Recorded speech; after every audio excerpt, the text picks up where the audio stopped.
Hi, hi, hi, hi. Ori, is there certain chapters I'm supposed to read or anything? Do you know?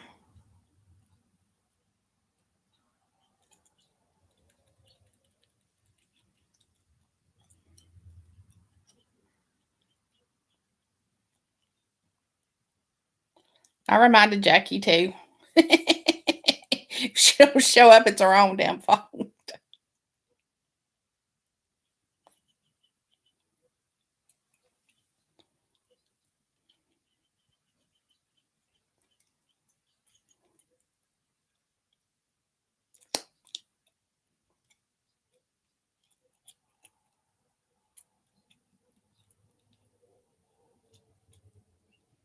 Hey, Vincey Lou Who, how are you, darling?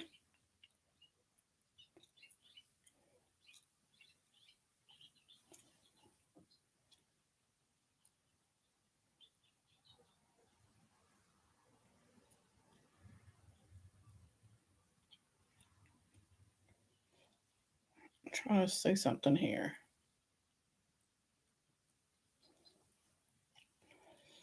Okay.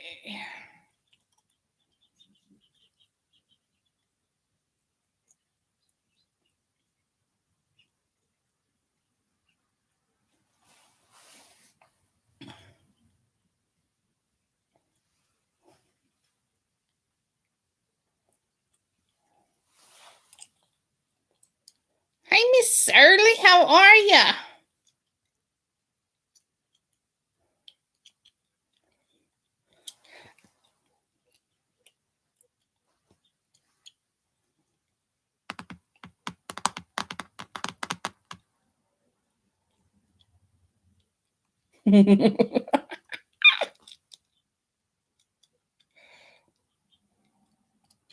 She made it. Jackie is in the house.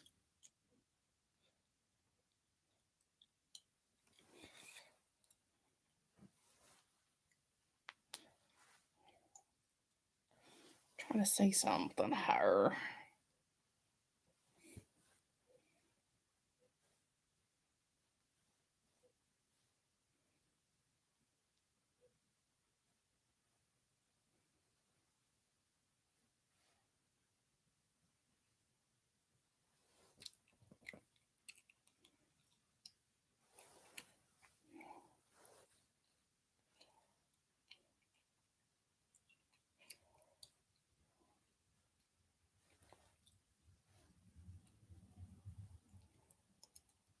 Has anybody gotten a hold of Callie yet?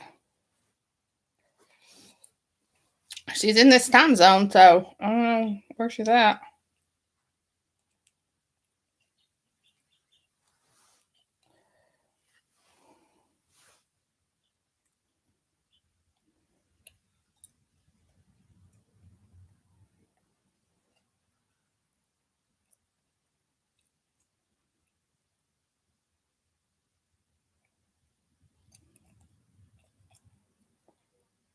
Hmm.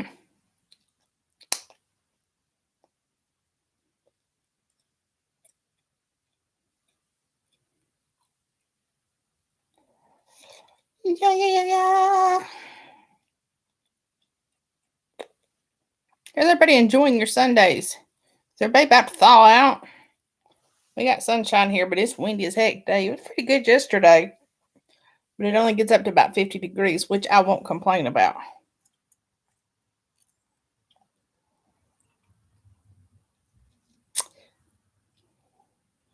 If you are having a problem finding the chat button, but you can see my face, maybe even hear it. Tap on my face, tap on me, and it should pop up. If you're on the app, the YouTube app, tap on it and it should pop up.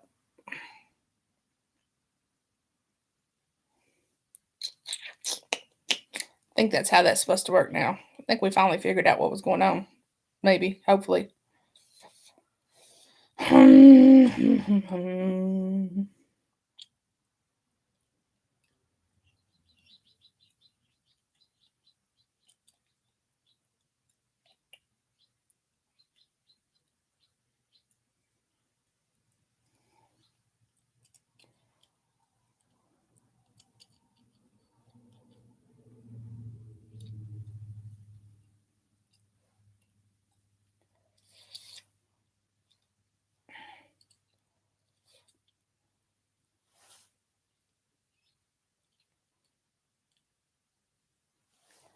Okay, so this is what I think I needed to start with.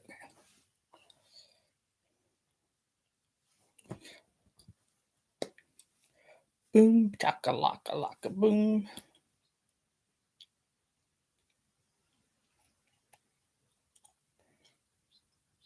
Yay, Miss Shirley, a little's better than nothing.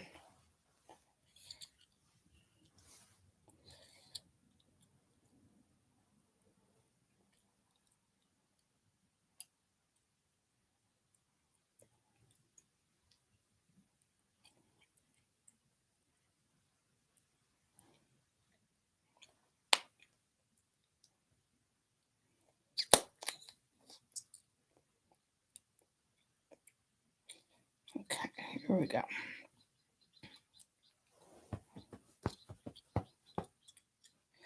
Okay, I'm gonna give you a little disclaimer on this book. Well, I don't know what you call it. This is the second book in the series, but there's a prequel that is suggested you go back and read it first. And I just found it free on Amazon. So this is the prequel. Okay. So technically, you probably need to start with it. And yes, that is a naked woman on, well, she's not really naked because I can see a tube top, but she's supposed to be a naked woman on a stripper pole. And it's just a little novella, the prequel is. But I'm gonna read the description to it. Get drawn into an addictive world of sin and secrets as we take you back to how it all started and tell the stories of four best friends who experience loss, heartbreak, and love. Meet Eden, Magnolia, Everly, which is who we're reading about today, and Addison in this introduction prequel novella and learn about their past and how it will forever haunt them. Like the mighty phoenix, these ladies will rise again. Disclaimer, this is a background introduction novella, not a full story with an HEA. Please note, this is a dark romance with possible trigger warnings. Okay, you got Magnolia's story that came out in 2020, December 2020, Delivered in Sin. That's the first book. This is Star-Crossed Secrets, Everly's story. Addison's story is High Rise Secrets, and then Eden's story is Marked by Sin. Okay, but let me tell you this. These are written by four different authors. Okay, that's the cool part about it. Four different authors. So,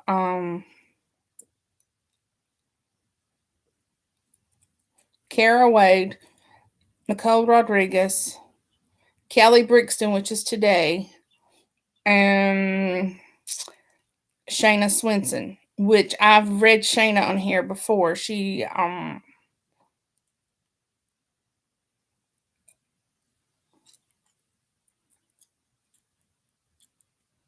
a lot of cowboy and sports stuff. So, all right, just so you know, I just wanted you guys to be set and ready and give everybody time to get in here at the same time. Hey, Teddy Bear, how are you, darling? All righty, so let's go ahead and get started. And we are going to start. I'm just going to start from the beginning because I wasn't told any different otherwise. So, Callie Brixton, Every Sin Begins with a Secret. What I like about these books is they all have masks, and I love masks, like Mardi Gras or Masquerade Mask. Okay, prologue. And I apologize for my gum. One of the medications I've taken, you guys have noticed lately, I've had dry mouth. Well, it turns out it's one of my medications. And so I thought it was just that time of year, me running my mouth a lot and all that good stuff. But no, it's my medication. So I have like a half a piece of gum in my mouth. So hopefully I won't chew it too much. Hopefully I won't spit it out at you either. But I just want to let you know I'm not trying to be rude or anything. So my hair, I don't know what my hair has done this morning. I got calyx going on. which is fine. I like my hair messy looking, but still, I don't know. All right, prologue. Everly, freshman year. Plumes of smoke swirl between columns of flames as the beams crack and groan, giving little by little. This is it. No more wearing a mask. No more hiding things from my family. No more disgusting men putting their filthy hands on my body. I'm free. We all are. Somewhere beneath the ashes are the now charring remains of the asshole who caged us all in. Vince Pirelli may have won the battle with each of us, but he didn't win the war, even though it felt like it the day I signed up for the shit show. So let's go back in time a little bit before. Miss Green, fancy seeing you again. I stand here waiting for Leah to finish up, only to see the man who comes to get Eden perched faithfully by his town car. Eden's never given me a straight answer on who this dickhead is, but I know he gives me the fucking creeps. Eden should be down in a minute.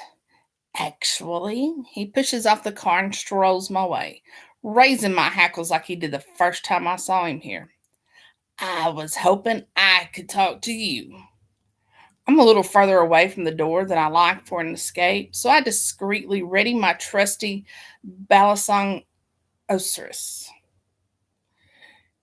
You can typically only use the element of surprise one good time in a fight, so you have to use it wisely. And run into a door with my back to him wouldn't be the best use of that opportunity. He comes to a stop about 10 feet away from me. I've been watching you, you know. What'd I say? Total creep show. I try to strengthen my stance, pulling my right leg back a bit in case I need to kick this jackass. If you can't flee, you make them sorry they ever went toe to toe with you. Loyalty is such an important trait to find in a person, wouldn't you say? Trying to figure out his angle, I reply, I think anyone would agree with that. It's a fragile thing, though. One wrong move and he reaches into his interior pocket, pulling out something. This is really going to happen. I say a silent prayer, hoping my training won't fail me now. I grip Osiris a little tighter, expecting him to brandish a weapon of his own. Instead, he pulls out a big manila envelope. Extracting photographs instead of files, he hands them to me. There's nothing left to be loyal to anymore. Warily, I take the photos, with my knife still engaged and ready to rumble. I take a few steps back before looking down, my heart growing sick with who I see on the top picture. Why do you have these? His smirk is easy, like showing someone photos of their loved ones taken from a stalker's position is completely normal for him. A chill runs down my spine. Maybe it is. You're lucky to have such a nice family. What with your beautiful mother running Hope House and helping all those downtrodden women. The first picture is my mom standing in front of the domestic abuse shelter she oversees, smiling as she welcomes a person who's dropping off donations. Then there's the patriarch. He motions to the stack of photos. I flip to the second one and my heart squeezes. I hear he's quite the policeman. Honest, dependable, a man of integrity. Hard to manipulate. Dad stands there in his uniform talking to a person in a car he'd pulled over, completely unaware of the person who took this shot. A person who could have taken his life so easily if that were the go. Last but not least is the brother. From what I gather, Carrion's going to follow in dear old Dad's shoes and become an officer of the law. How noble. He sneers. He adds with a sneer. I flip to the last picture, my chest aches at the scene. Two guys laughing as they shoot an innocent round of pool, unaware they're not caught. They're now caught in the crosshairs of an asshole gathering intel. My brother, the one bent over the pool table, readies his shot as the other man, the boy I've crushed on forever, stands and chalks the end of his pool stick, those perfect dimples on display. The desire to throw up punches through my gut. But I need to know why I have these photos in my hand, because you don't come armed with evidence like this when all you want to do is scare someone. What do you want? Those dark eyes and deceivingly handsome features mock me without a word, sizing me up to see what he can get from me. I pull the pyx to my chest, still standing there with Osiris in hand, because if this asshole thinks he can violate me, he's got another thing coming. Simple. You come and work for me, and I give you my word no harm will come to them. A job? He's threatening me and my family for a job? What kind of job? He licks his lips. The devil's playground. I snarl in disgust. That filthy strip club downtown? No thanks. I prepare to tell him to go to hell, but the photos brush against my skin as a light breeze filters through. A reminder he's still got some major leverage on me. And more importantly, the people I love. How do I know you're telling me the truth? He narrows his eyes at me for a moment before pulling out his phone. Text your brother and ask him what he's doing. Calling his bluff, I do as he asks, hoping Kieran's somewhere safe and far away from the reach of this bastard. But the text he sends me only ratchets my fears higher. Kieran, playing pool. Why? I look up to see this asshole holding up his phone. A video of Kieran and Luca still playing, wearing the same clothes as they are in the pictures. Shit. I wouldn't text him to warn him about anything. It could make things very messy for the owner of the pool hall. My head races to see him watching me intently. Believe me now. Solemnly, I nod my head. So, I come and dance at your club, and you leave my family alone? He clicks his tongue. You don't cause any trouble for me, and I won't cause any trouble for your family. His hand extends out to me like we're partners in some business arrangement. When this is little more than standing on ceremony, he owns me and he knows it.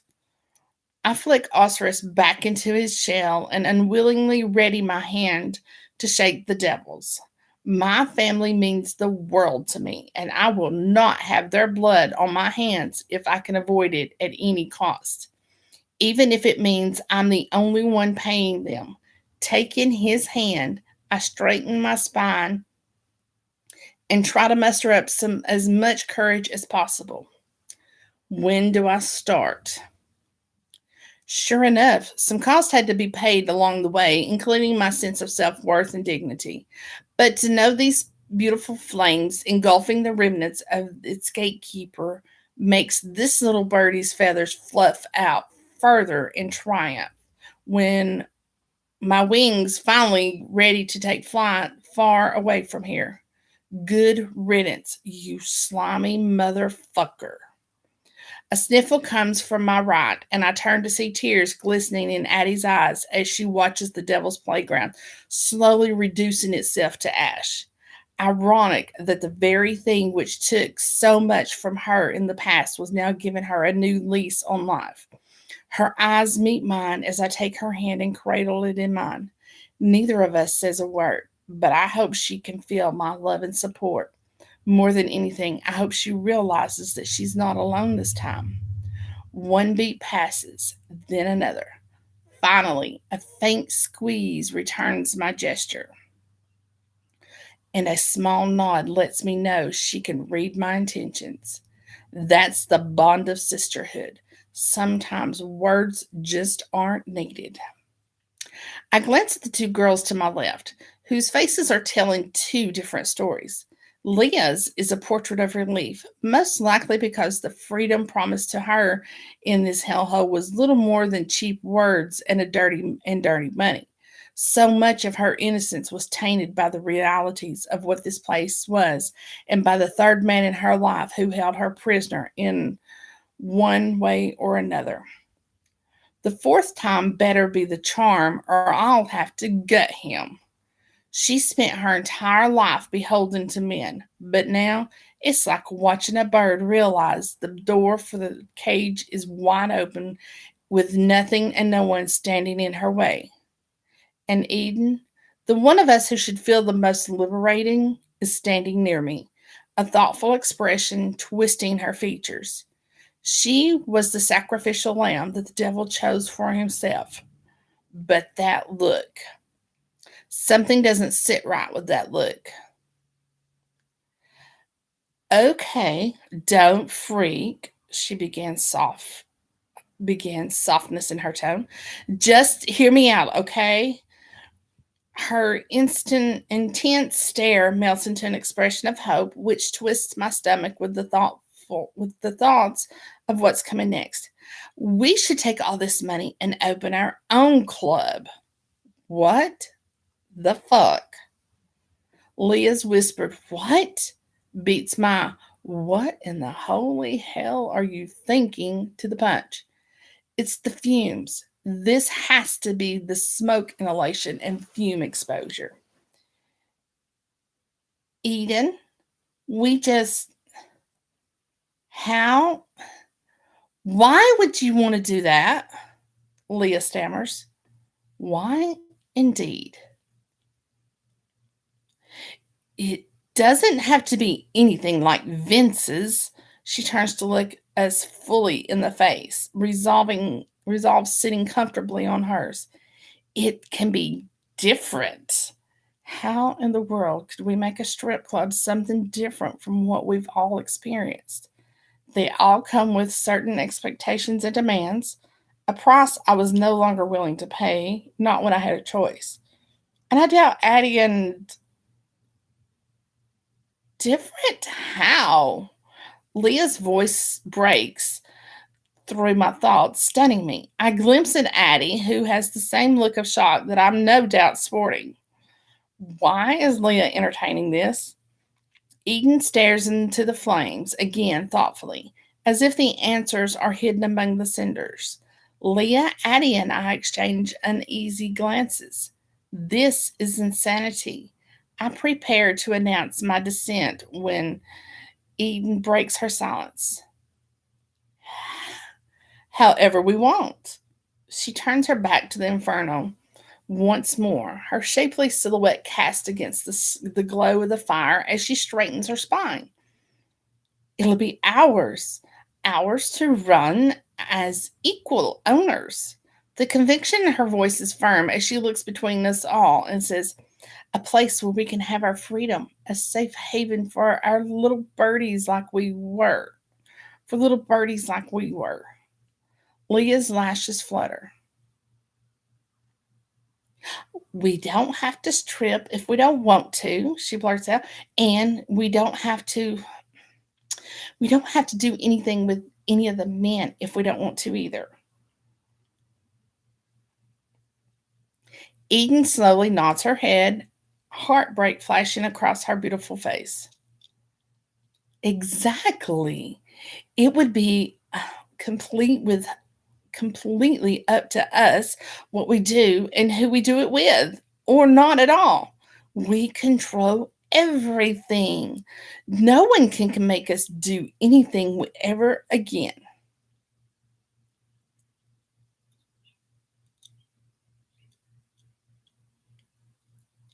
If you can guarantee that, she wets her lips and looks around at us. Don't do it, Leah.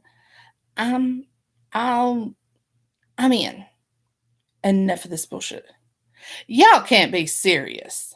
This contemplative stares confirm that they are, which bothers me even more. Time for a dose of reality. We just broke free of this god awful hellhole. Why would you want to put yourself right back in the same situation? All the lies, the secrets, my arms flail about anger pouring off of me. I'm tired of living like that, aren't y'all?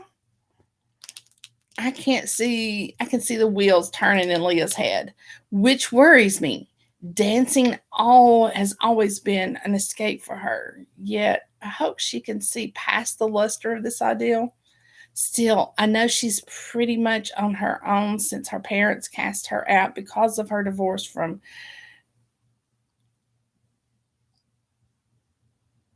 All right, girls, help me out. Is it let me type it out here. Is it Giacomo? Giacomo? Giacomo? I don't even know how to say that. Eden and Addie aren't in much better circumstances with their entire families now gone. They all had so much taken from them. Guilt gnaws at me for acting like such a selfish, spoiled bitch. That's not what I ask. How do I say that name?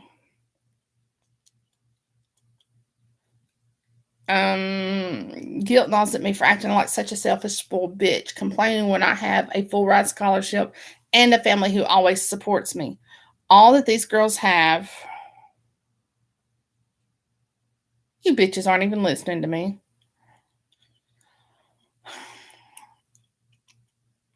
Guilt gnaws at me for acting like a selfish, spoiled bitch, complaining when I have a full ride scholarship and a family who always support me.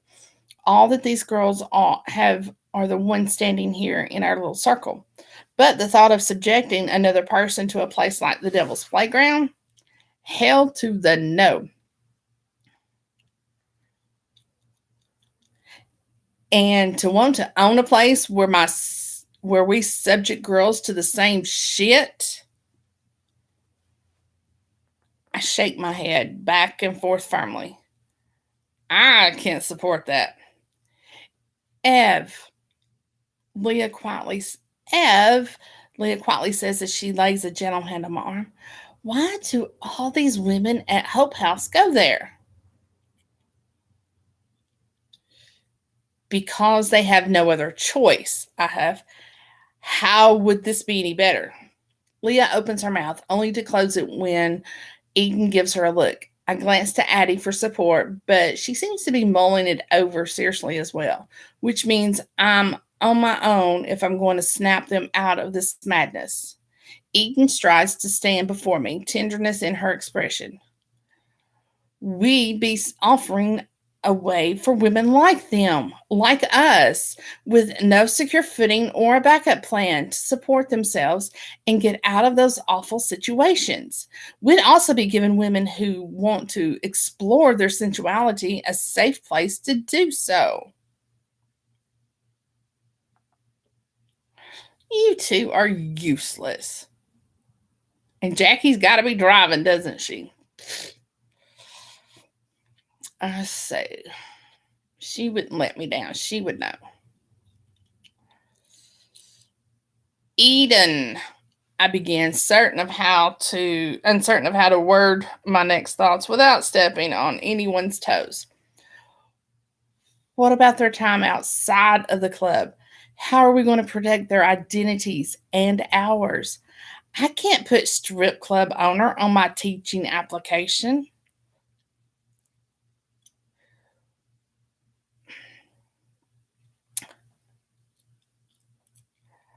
We could require everyone working in the club to wear a mask. No, this is try the good voice. Trying to figure out an Addie voice. We could require everyone in the club to wear a mask. I'm still working on that voice, y'all. It's going to have to come to me. Addie chimes in. Have them sign affidavits that bind them to secrecy. which will protect them as well. Ever the practical businesswoman, Addie chose the right major for certain. We could require everyone in the club to wear a mask, have them sign affidavits that bind them to secrecy, which will protect them as well. This can't just be about money or what goes on in the club, I implore. How are we supposed to physically protect them? We can't be everywhere at once. You know what it's like to be on your own with men pawing at you and no one to help. Disdain drips from my words. The thoughts of all the disgusting assholes who had put their mitts on my body during my tenure here. Not because I couldn't, but because if I didn't toe that line, there was always a consequence. There wasn't enough soap some days to scrub away the shame their fingerprints left embedded in my skin. That's why we need you, Ev, Eden rebukes. We don't want them to be broken little sparrows any more than you do. I know Eden is talking about others, but I see the hollowness in her eyes. This is about redemption for them too. I take a moment to rein in my anger and try to see their side of things. And how do I tie into this? At first, you had to drag me to those self defense classes, Addie admits, a slight smile curving around her words. Then, as time passed, I realized I wanted to be there. It made me feel powerful, in control. That's not something I have felt in a long time. Sadness paints those last words. Who taught us where all the major arteries and veins are in case we need to shank an a-hole? Leah laughs. You do realize no one's going to call you down for using foul language, right, Leah? I smirk, here earning me a dirty look that's not as scary as she wants it to be. And you probably know way more about how to incapacitate someone than I do, Miss Nursing Training. Who among us knows how to handle knives better than you and where to stash them to avoid detection? Eden adds, a grin spreading across her face. My Balisong Osiris didn't share its name with the god of the underworld for nothing. It's always on my person and ready for a taste of action. It's the same hunger I saw in Eden when I first showed her a few tricks. You see, this isn't just about dancing or money. It's about giving others freedom and some battle armor to protect it. She raises a valid point. They all do. I think back to the times I got in trouble for wielding a weapon against an aggressive patron and how Eden had ultimately paid the price for my actions.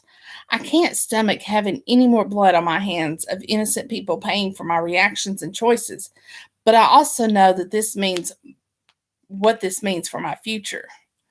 A deep breath raggedly leaves my chest as I glance at each one of them before I nail the coffin shut. We would require them to know how to defend themselves. We would require them to know how to defend themselves before they ever step foot on that stage. Eden's smirk goes deeper. And I mean the full gamut. How to take down an assailant by themselves, how to handle weapons, or how to turn something into one, where all the pressure points and places to make someone bleed out in under 4 minutes are. Excuse me, that was her all the top. Giacomo?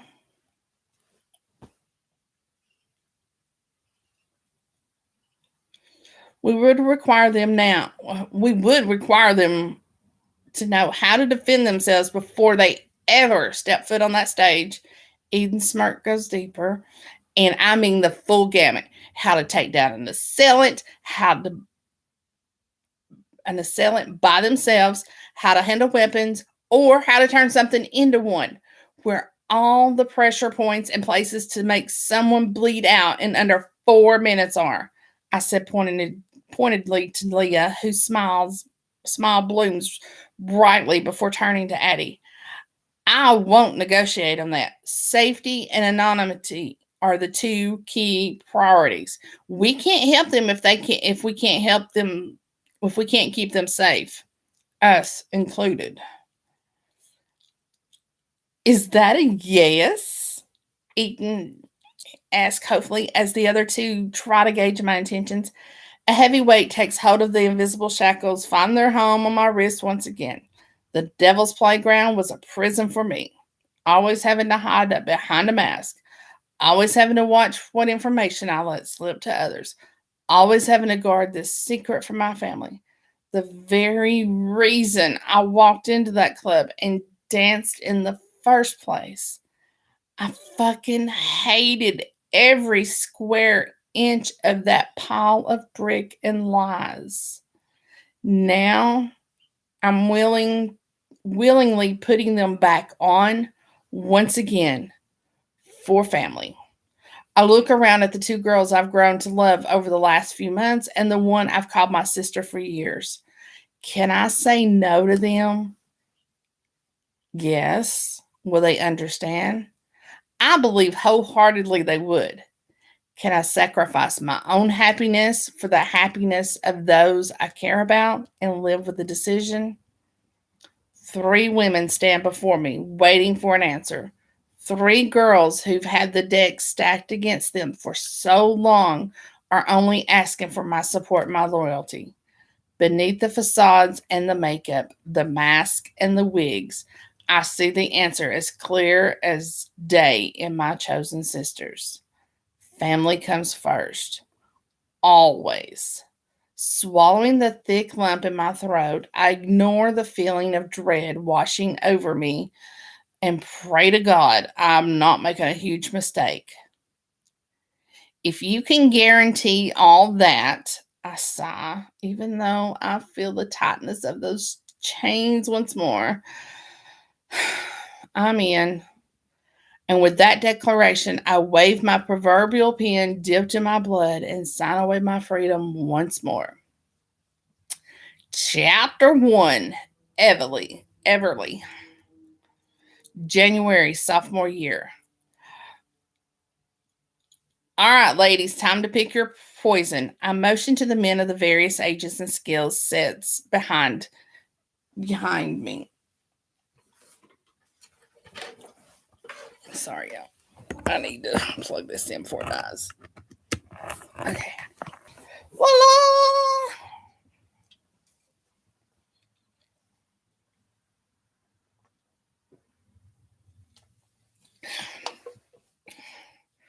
I motioned to the men of various ages and skill sets behind me. Eden and Addison scanned the room, looking for any newcomers to my biweekly session with Dad and the guys in his department.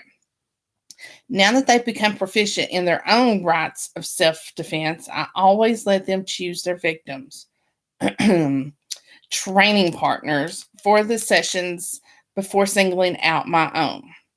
Dad brought a few other guys in today that we rarely spar with to keep us on our toes, so it promises to be a vigorous workout.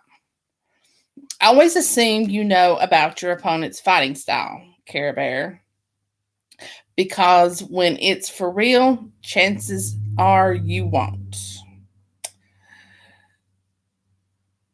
So, what's their stories, Morning Glory? Eden draws as she and Addie eye up the men for a whole different reason than what brought us here today. I smile at her candor. Given what she's been through, getting to choose the man you want, the man you fight, or fuck, if that look in her eyes is any indication, is a gift. Well, you already know the deal with those 2 twits, I joke, pointing to you already know the deal with those 2 twits, I joke, pointing to my brother Kieran and his best friend Luca, who are chatting up the new guys. Thankfully, my best friend since childhood, Leah, is busy studying for a quiz and couldn't join us today. Otherwise, one look at her brother and she would have bolted for the door. They haven't spoken since her dad kicked her out of their house and lives last year for divorcing her dick face ex-husband. So the tension is palpable when she hears Luca's name. The tall blonde one over there is taken, I say, pointing to Decker. But Hastings in the blue shirt and Phillips in the black are both single and ready to mingle. My eyebrows waggle as the girls size them up. Excuse me. I call dibs on the big guy, Eden comments, her eyes shamelessly dragging up and down Philip's bulky frame. He looks like he might be fun to break in. Addie and I chuckle, knowing Eden is calculating how many rounds he might be able to handle her in her bedroom, not in a ring.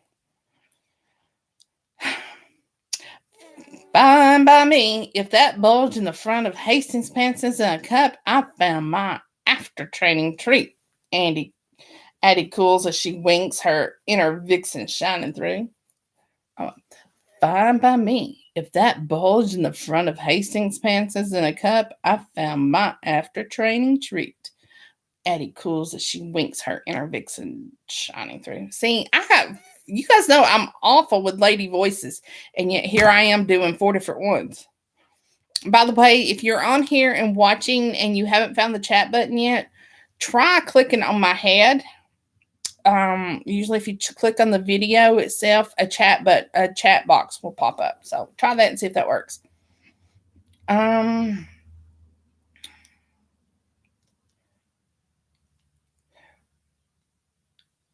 You ladies ready to go? Luca asked as he and my brother, who's apparently in a foul as fuck mood, approach. Well, hello to you too, sunshine. I ignore the prickles on my arms that his voice always brings to the surface. We were born ready. Hold on. What's the deal with that red-headed fox over there? Eden teases as she waves at my dad. I shake my head at her silliness as I finish wrapping my hands. Happily married, I'm afraid. Damn. The good ones always are. Oh, damn. The good ones always are. Addie sighs, adding a wave of her own. My dad smiles back at them and returns their gestures, unaware of our conversation. Kids? Kids? In other words, does he have kids? A daughter who's the apple of his eye, I beam, then point to my moody brother. And a disappointment. The girls and Luca burst into laughter as Kieran scowls. Quit fucking around, Lev. Eden and Addie raise their eyebrows at him as Luca clears his throat. Ladies, why don't you two come with me and I'll introduce you to the new guys? They hesitate before I nod toward my dad and the guys, sidling up to my brother, who's now taping his fist up like a fiend. I assumed the caring sister persona, or at least my version of it. That's what you've been doing all evening, Kay. That's what you've been doing all evening, Kay. I point out, which earns me a deep scowl. You actually going to show up to spar or just keep moping around? Without looking up from his handiwork, he scoffs. I'm not moping. That pout says otherwise. What crawled up your ass and died hateful? What crawled up your ass and died hateful? He looks at my now crossed arms and realizes he isn't going to walk away from this conversation until I get a satisfactory answer. He stretches his eyes, bounce around the room, avoiding my stare. Just got some things on my mind. What? Did you finally impregnate some dimwit with your spawn? I chuckle until I realize he's gone. He's gone deadly silent and frozen in place. Jesus, Joseph and Mary, you've got to be kidding me. The tests were negative. My jaw drops at his admission. Test, as in plural test or plural girls? The sincere question is met with incredulity. What? I never know with you. Go ahead and say it. Say what? I asked, knowing full well what he means, but needing to hear the words fall from his big mouth. Say, I told you so. I know you're dying to.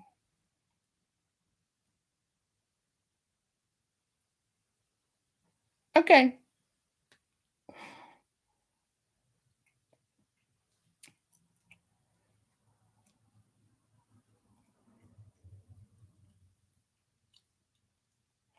Yes, I am.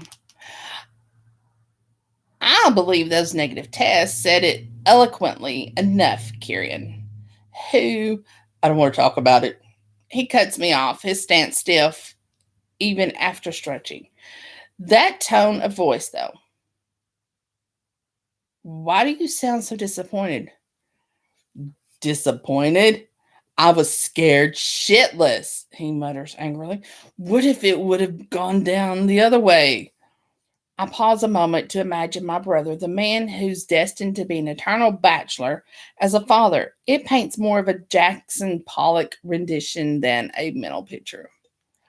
Then you'd be asking for a minivan instead of that Charger you want for your graduation present. I hung. Nina's rubbing off on me. I hung. A huge grin spreads across my face. I'd still be the favorite child, though. Not funny, Ev. He smarts, clearly off kilter with the conversation, which is completely unlike Kieran. You are aware that pregnancy can happen when you have sex, right? I'm not an idiot. You sure about that? I laughed, trying to lighten the mood. Why do you think I raise you and Luca all the time? Rise you and Luca all the time. Because you're a ball buster who gets your jollies from it. That's not entirely untrue. You're one to talk. As I recall from 20 years of experience, you're the one who's obsessed with giving me shit. When he doesn't reply, I place a hand on his broad shoulder, sensing his need for some encouragement. Regardless, if those tests would have been positive, you would have done the right thing. You're agreeing. We follow through on our commitments. It's in our blood. He sips his bottle of water, lost in his own thoughts. I'm not ready to be a dad.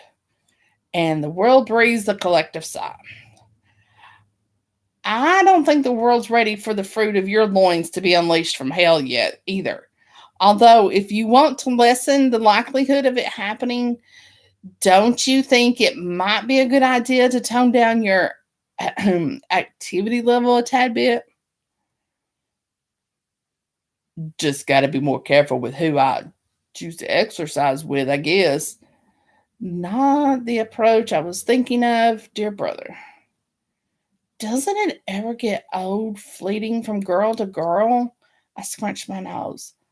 All except Leah, I may be aware. All except Leah, I may be way more old fashioned than the people in my life. But I love the idea of having a meaningful relationship with someone that lasts past a few bump and grind sessions. Variety is the spice of life, he muses. Why do I feel this overwhelming need to pick a can of disinfectant on the way home?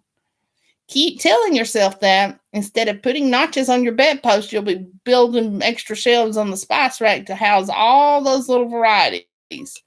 Why don't you go ask Dorian how it feels to part with half his paycheck in child support payments? I point out as he grimaces. Condoms are cheaper than childcare. Just saying. Thank you, Teddy.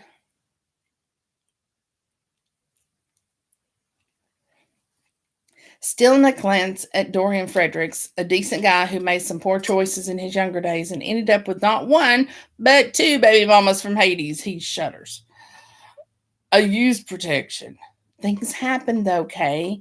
Let's take a step back from the part for a moment. Was this someone you'd actually want to have in your life forever? Not really. She's just a random hookup from a few weeks ago. Lara will murder me if she finds out.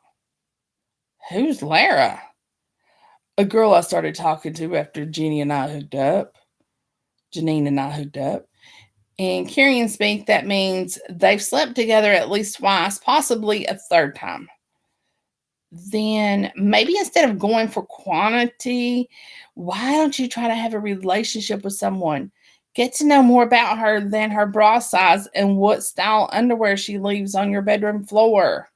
Ha ha. He flexes his fingers, making sure the tape isn't too tight, with a few last minute adjustments. I'm enjoying my college years, not picking out who I want to be the mother of the children. Not that I want them. He may change his mind on that last part one day. What's so wrong with wanting to be with just one person? His green eyes, so much like mine, bulge. You know how fucking boring that would be, shackled to the same person all the time? Yeah, like you'd be a real treat to deal with for life. I shrug.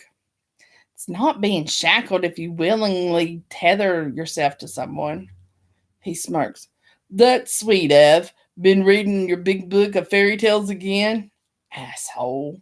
I return his with one of my own. Why would I need to? I'm living one. How do you figure? His dark brows scrunch as he bounces in place to loosen up. Easy, I explain. My daddy's a king who dotes on his queen and his pride and joy.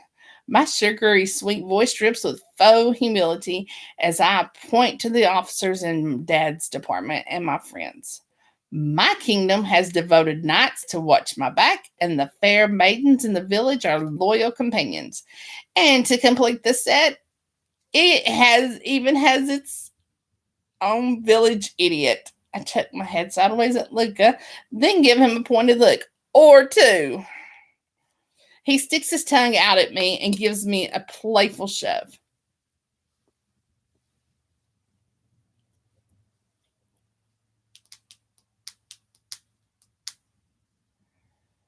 Y'all done chatting like old women over here. A voice deflates, our little come to Jesus moment. What's the matter, Decker? Kieran calls out, passing by him on the way to Dad. Pissed you missed out on the tea party? Nope, my grandma made me attend those things with her bridge club all the time growing up. Decker shouts at him over his shoulder as he turns to face me, offering a broad smile. How's it going, Ev? Ready to crush my opponent, I reply, punching my mitts together. You? Depends on who I got paired with, he quips as he shrugs, the same easy smile still in place. School going well? A puff of air leaves my mouth. My earth science class is already kicking my ass, but it's only one semester. He laughs and nods in understanding. How's Lindsay doing? Oh, how's Lindsay doing? We're not together anymore. Wincing, I offer my apologies. It's okay. We decided it wasn't working, so we agreed to be friends. He looks toward my dad, who's got his shoulder around my brother, play punching him in the ribs, then back to me, taking a long, appreciative glance. I guess you've got all the guys lining up to ask you out. I blush at the insinuation. Not exactly. Between Kyrian and Luca scaring off their friends who've hit on me and Rise taking up my evenings, my time and options were becoming more and more. Oh, okay. I see what she done. I blushed at the insinuation. Not exactly. Between Kyrian and Luca scaring off their friends and who've hit on me and Rise. Rise is the name of the club now. It used to be Devil's Playground. Now it's called Rise. Callie, if you're on here and you can't get to the comments, tap on my face. That usually helps. And I won't feel a thing if you do, so go for it. Punch it if you want to. I don't care. Given that I didn't want my first time to be with some rando, let's see, Rise taking up my evenings, my time and options were becoming more and more limited outside of a random hookup. Given that I didn't want my first time to be with some rando who chatted me up at the club, that left very little options on the table worth considering.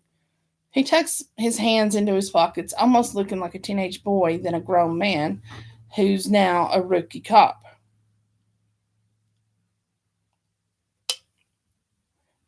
You think you might want to? Evergreen, your dad wants to speak with you. My attention narrows onto the stupidly handsome guy walking. Everly, your dad wants to speak with you. My attention narrows onto the stupidly handsome guy walking up to us, confidence in every step he takes. Luca, for the millionth time. I know. He holds up his hand. Your dad's waiting on you. I smile at Decker, remembering that I forgot to ask him to be my partner. Think you'd be up for some sparring? Sure, he replies in a smooth tone, returning my smile. Think you can keep? She's already been paired with me. I give him a side glance, but Luca's intense hazel eyes are trained on Decker. Says who? Says who? Says your dad. He returns, never breaking his stare down with my now assigned sparring partner. Whatever, I have. Talk later, Decker. He nods as I take off to see what my dad wants, the giggles of the girls filling my ears as they get in position with their partners for tonight, and maybe a few more nights outside the gym if they get their way. Crap. My empty feeling bright hand alerts me to the fact that I left my water bottle where Kieran and I had our little heart-to-heart. I make a swift about face and jog back, only to catch something I wasn't meant to hear. Your job, stay away from her. Luca's voice is low and steady, a sharp warning in his words. Decker nods and passes by me, not sparing me a glance. I scrunch my nose. I scrunch my brows at Luca, whose sheepish expression tells me he didn't intend on me hearing that conversation. What the hell was that? Just trying to help the guy keep his job. He brushes by me, his normally intoxicating scent souring within my nostrils, which are no doubt flaring at the moment. How fucking dare he? Care Bear, let's go, Dad calls from the center of the gym. Grabbing my water bottle, my grip on it tightens as I make my way to the sparring area. You wanted to see me, Dad? He gives me an odd look. Luca told me you wanted to spar with him tonight. I figured you would have wanted to give Decker a run for his money since he's new. Why would Luca do something like that? Looking past my dad's shoulder, I see my brother and Luca's heads close together. Luca speaking in hushed tones while my brother gives Decker the stink eye, then nods as he makes his way to Decker to spar.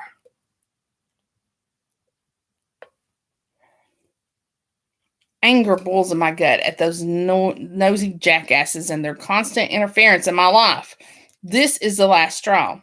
My features smooth out as to not give Dad any inkling that something's amiss.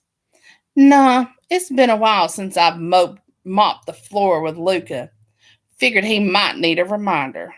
Dad's deep laugh echoes throughout as he taps his gloves to mine. Give 'em hell, love. Don't you worry, Dad. I plan on it. Luca sidles up and gets into position. You ready? Sure, partner. We tap gloves and circle each other. He moves to strike when I block, then follow up with a blow of my own. After all, I did request you. He pales at my confession, knowing he's caught, and now realizes that the fire in my eyes isn't just for show. I'm incensed, and he's going to pay for it. Let's see if you can keep your balls intact after this session, Mr.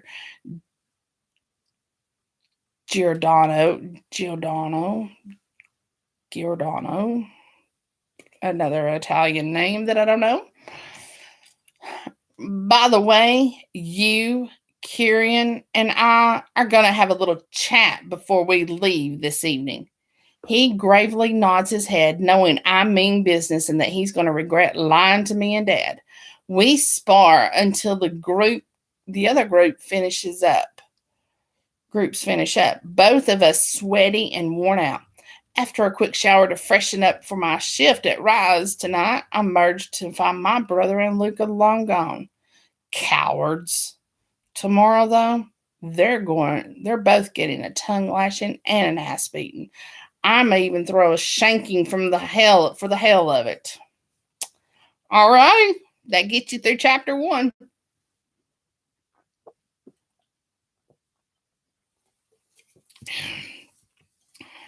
So, like I said, start with Rise, which is a prequel. It's just a little novella, just kind of sets the scene. And then if you want to read everybody's, because they all kind of intermingle, and it really would be best if you start at the beginning. But as you can see, it's not totally the end of the world if you start in the middle. But it would just be better to think. Callie, thank you so much if you're on here for letting me read this. I really appreciate it. You guys, it is free on KU or Amazon and probably all other platforms. It's for $3.99. So go get it. Read them. I mean, gosh, it's just, what else are you going to do this winter, right? I mean, what else is there to do besides laundry and moan and groan about the weather? Just snuggle up and read. That's all there is to it. All right. So let's see what I got coming up Wednesday. My voice is going again. It's so dry.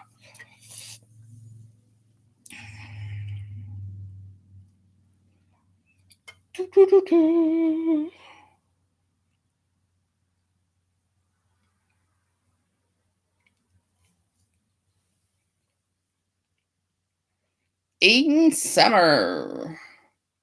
Her book, Hunter. Wow. And then Thursday, we've got Ruth Juliana. And she's from Down Under. And looks like I'll be reading her book, Underliner, which is a really good book. So, might want to check into those and see if you can find them somewhere so you can read along. And then that will take care of February. Whoop, whoop. So, everybody, y'all have a good Sunday. Do something productive, like read a book. I'm going to do some editing. Then I got some laundry to do and some bird feeders to clean. And I'm going to get some reading done too. I had the house to myself for a while because I didn't go see my granddaughter today. Friday was her birthday, but I had you guys. So, alrighty. You guys have a wonderful rest of your weekend or evening, whatever be the case. And I will chit chat at y'all later. Have a good one and happy reading.